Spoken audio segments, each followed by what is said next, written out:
Hello, this is the third in a series of short lectures on emotional intelligence. I'm James Thurtle, I'm an associate of the Campaign Company. In the first lecture I talked about what emotional intelligence is and how we recognise it. In the second about what it isn't and also why it's important in business. And this one I'm going to talk specifically about how emotional intelligence can influence our attitudes towards communication. As I said in the previous lecture, unless communication takes account of the emotional context in which it's happening in, it's not going to be terribly effective. For instance, if you can imagine the various arguments you've got into in your life, an important part of that argument is the emotions that are being experienced, not simply the intellectual facts that are being battered back and forward. Surely at some point in all the arguments we've had, we must have made an intellectual point which was so accurate, so devastating that the other person knew in a moment that they were intellectually wrong. However, have we ever had the moment in an argument where the other person has simply gone, "Oh, no, terribly sorry, I was wrong," and has just completely stopped arguing? In actual fact, no matter what we say in an argument, the other person is likely to just keep arguing.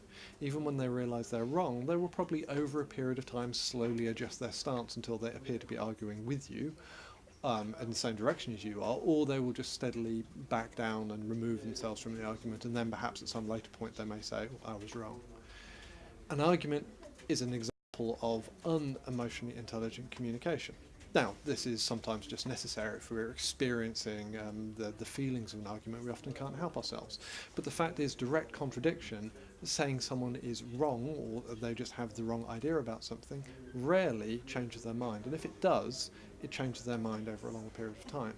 Now, we know this intellectually, that directly arguing or directly attacking someone's stance very rarely changes their opinion. It just makes them dig in and fight back from an emotional point of view. But still, an awful lot of communication is worked on this basis. If someone suggests a fact that you know to be untrue, you simply directly contradict them. You essentially say, "No, you're wrong." Now, this can be seen in various areas, particularly in areas of communication from the government or local authority to people. So, for instance, you might have the situation where someone says, "Crime is getting worse in this area, I'm scared of crime."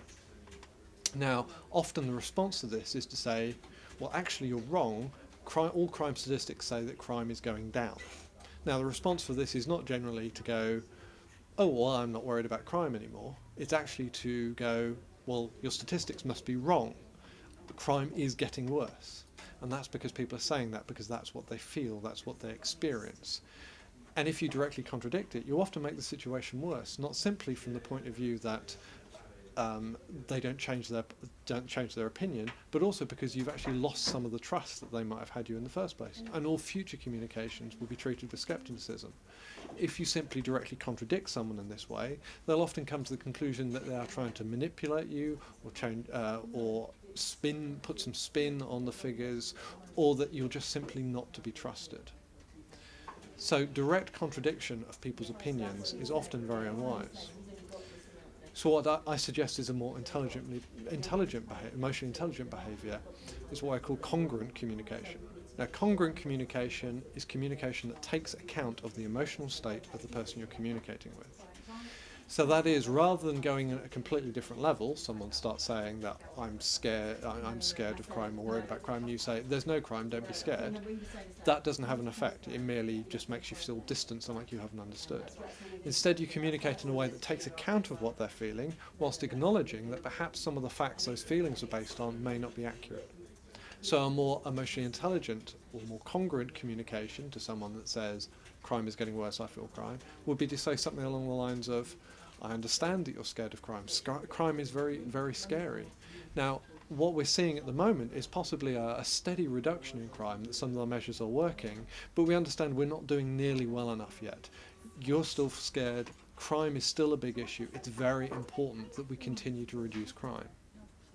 Now, this communication acknowledges someone's feeling, the fact that they're scared, still uses the facts that may contradict the facts that they believe, but it is all communicated in a way that acknowledges that their feelings are real, genuine, and should not simply be dismissed. This is what I mean by congruent communication. In a more therapeutic setting, it's what I would refer to as pace and lead. That is, first of all, you have to match the pace with the person you're communicating with, indicate that you're thinking in a similar way as they are, and then you lead them forward into a different understanding by steadily introducing a different opinion. But they have to keep pace with you. If you simply go in at a completely different position to the one they're at, they will not listen, and this is unemotionally intelligent behaviour.